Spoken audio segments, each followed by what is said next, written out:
Hello everyone, I'm bringing you a video from Hack Green Secret Nuclear Bunker today, and this is of course their Cold War Living History weekend, and I'm here with Miko, and we're representing British soldier of the mid to late 1960s serving in British Army, the Rhine, specifically the Berlin Brigade in my case. And obviously later on in the video we'll have a look at the kit I'm wearing and the kit I brought with me in a bit more detail. We'll also have a look at the display, which features the CB suit and respirators and so forth, which were issued at the time, and quite interesting to talk to people about that. So it was quite a focus in people's minds for the Cold War is obviously the potential, particularly for nuclear attack, but also chemical and biological warfare as well. So we'll have a look at that a bit later on as well. Planning to look around the displays. I'm not sure how much detail there will be there. I'm only here one day this year, so we'll certainly do a walk round of the various displays, but hopefully we'll chat to a couple of people as well about some of the details of their displays, given depending on how much time I have. Obviously the main reason for being here is to talk to members of the public and sort of talk through the kit on our display, so it will be time permitting, but we'll see what we get up to in the video anyway, and hopefully it will be of interest.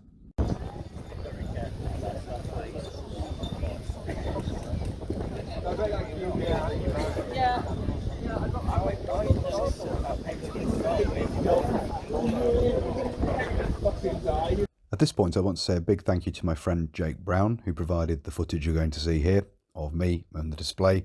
I was so busy during the course of the day that I wasn't actually able to arrange to film for someone to film me and to film the display. So Jake very kindly provided the footage that he took, which will appear in his upload on his YouTube channel, and obviously that will deal with other displays and so forth as well, many of which I wasn't able to cover due to only being there one day and being extremely busy during that day. So I'll put a card in the video here once that video is uploaded, and also provide a link down below to Jake's channel. And a big thank you once again, Jake, for sending this footage over to me so I could include it in my video here. Hello there, I'm here with Miko, and we are putting on a display of kit, British infantrymen, specifically infantry, serving with British Army of the Rhine, in my case specifically the Berlin Brigade, in the mid to late 1960s. And obviously the kit I'm wearing here is the standard 1960 pattern combat uniform of the era, combat smock, trousers, and in this case I'm wearing blackened web anklets and obviously DMS boots, and quite a distinctive piece of headgear which isn't part of the 1960 pattern combat uniform is the combat cap, which of course dates back to the Korean War. They were issued extensively in the middle to late 1960s and into the 1970s on sort of wasting basis in the British Army of the Rhine, so quite a distinctive bit of headgear in that regard. The kit, starting over at the right hand side, we have obviously the self-loading rifle, the SLR, the L1A1. We have a set of 1958 pattern web equipment, which is primarily made up of first issue components, but we have the second issue ammunition pouches. Obviously we have the lightweight shovel there with hessian cover, and the 1962 pattern poncho carried in the cape carrier there, just to show a typical setup of fighting order 1958 pattern. Excuse the water bottle pouch being open, I've just removed the mug to have a drink. And then we have the helmet there as well, of course the Mark IV steel helmet with hessian cover and net. And then a major part of the display features the CB kit, which is being introduced during this period, and of course is the progenitor of the MBC suit, something I've talked about on my own channel previously. We have a set of equipment, or set of CB suit components on the right here, still in the packaging, with the protector head and neck, smock and the trousers, and then the inner and outer gloves which form part of the suit as well. At this time, initially there weren't a set of overboots for use with the CB suit. They would be introduced a bit later on as MBC protective clothing was developed. You can see a set of the clothing here out of the packages. We have the inner and outer gloves here, the head and neck protector, and then the trousers and the smock here, just to give an example of the protective clothing which was being introduced in the 1960s and would obviously be developed further in the 1970s and 1980s with various different marks of MBC suit. And in the foreground here, of course, a major part of the protective equipment were the respirators which were issued at the time. On the left you have the light anti-gas respirator, and on the right you have the S6 in their respective haversacks. Of course, at this time again, a transitional period from the wartime design of the light anti-gas respirator to the Cold War design improved S6, which is quite a distinctive respirator. I've had quite a few comments of that over the course of the day, people recognising it from their service and so forth. So that's the basic sort of display of kit we have here. Fantastic, thank you so much, Simon. No problem at all, Jake, very happy to help.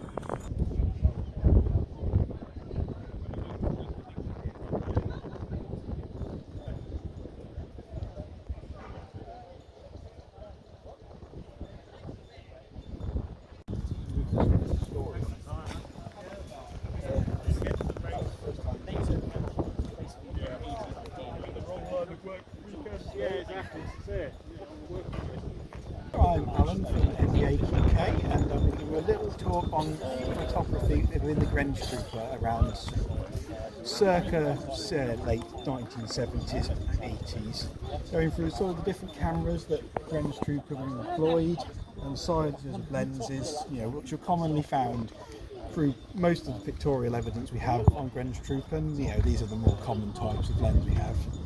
So I'm going to go with our basic camera here.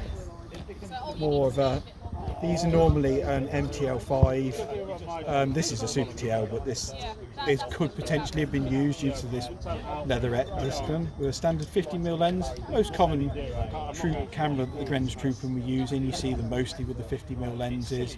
It's a basic lens, good fast lens for photography. Now the joy with these cameras is, in the Grange Trooper, all with built-in light meters, so make it easier for the Grange Trooper. No specialist equipment needed. Little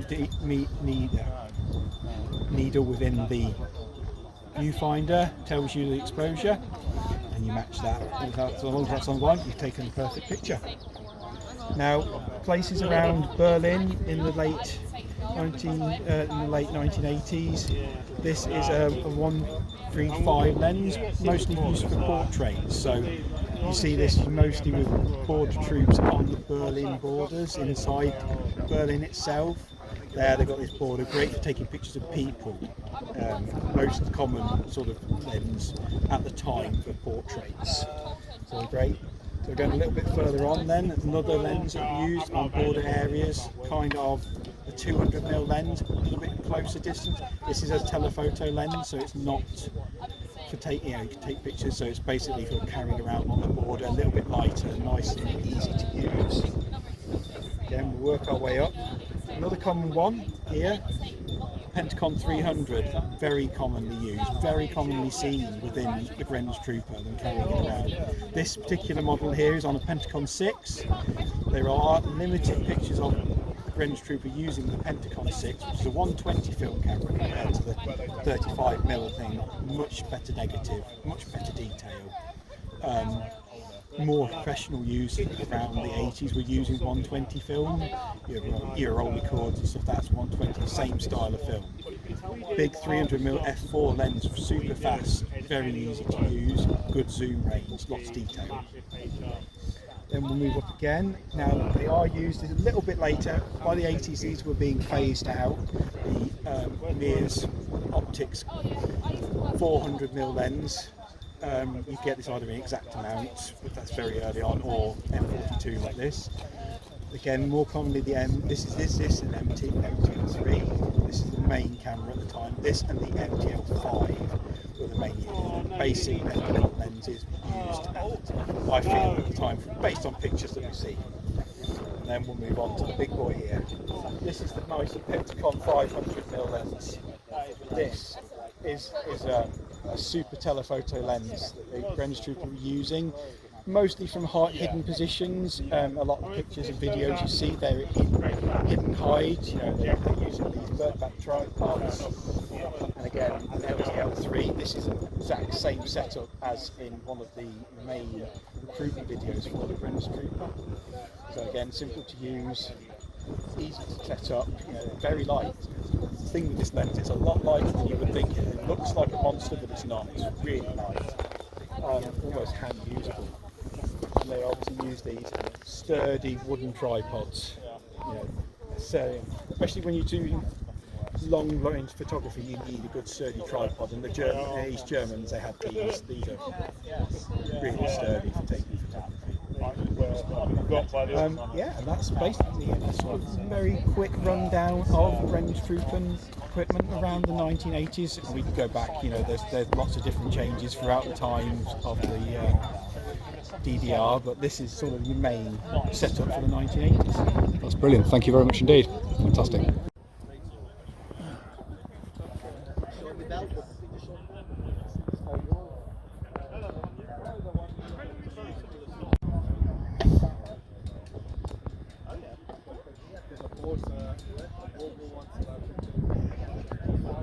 The footage you're going to see here shows the display put on by the SADF Living History Group, so South African Defence Force Living History Group.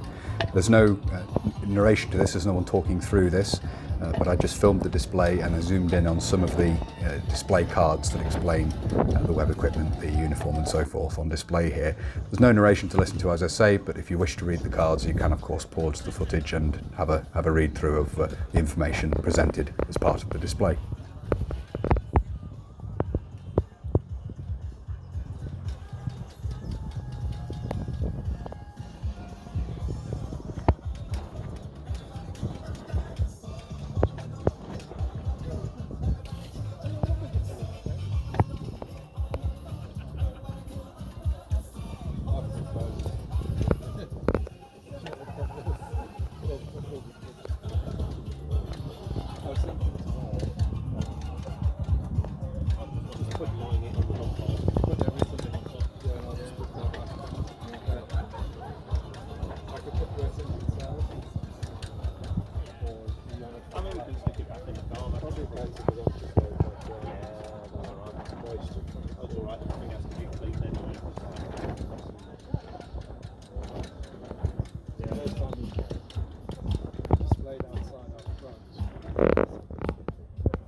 My name is Richard and I represent a group called East and West Horses. Here we have a very small selection of 6 East German uniforms. The first one you'll see belongs to a Panzer conscript. These guys served 18 months. And you'll see the uniform is of a woolen variety. Now, the black collar went out in 1979 and after that it became the grey collar belonging to the guy next to him. This guy is a 3-year conscript and he's also an NCO. Both uniforms are wearing a grey belt, so that's their everyday, what they call a drill uniform. The next guy along, I just saw him at the camera. This guy is also a conscript. This is his parade uniform. And you'll see he has the cuff bars. Up until they got rid of these cuff bars in the early 80s, the conscripts had 2 jackets. When they got rid of the cuff bars, they realised we don't need 2 jackets, so they only issue 1 jacket no matter what yours. Now the helmet is a plastic helmet which was specially designed for musicians or long parades and drills. It's a lot lighter than a stealth helmet. The badges we have on here is a marksman lanyard, so obviously the guy's a good shot. He was also a very well behaved soldier who achieved things and became a professor. Now, the next uniform we have is for a warrant officer, musician in the Border Guard. Full parade outfit, so again the plastic helmet nice and light. Parade lanyard. He also has his warrant officer rank badge and what we would call swallows' nests, which sometimes are detachable, so when they're not on parade they can take them off.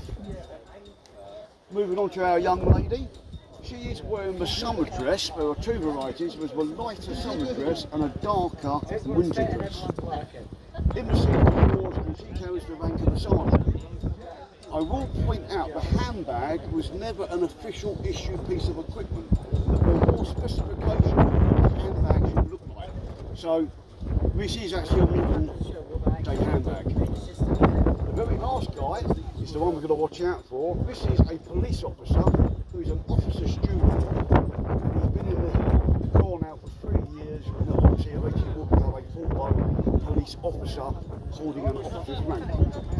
Some of these uniforms have never been issued. The ticket we have here is a more unusual nylon ticket as opposed to the standard paper tickets they have.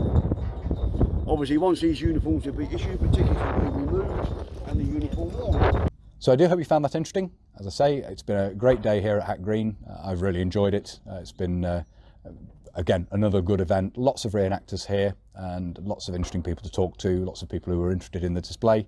and just overall it's been a very good weekend, and I definitely recommend the bunker as a place to visit. It's very interesting if you're interested in Cold War history.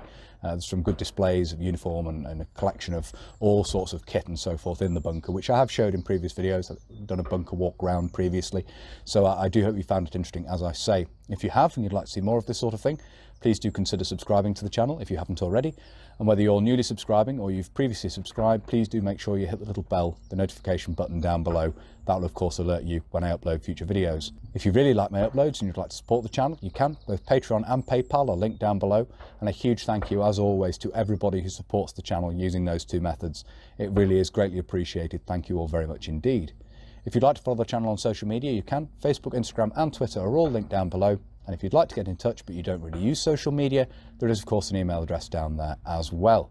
That's everything for this video, so until next time, bye for now.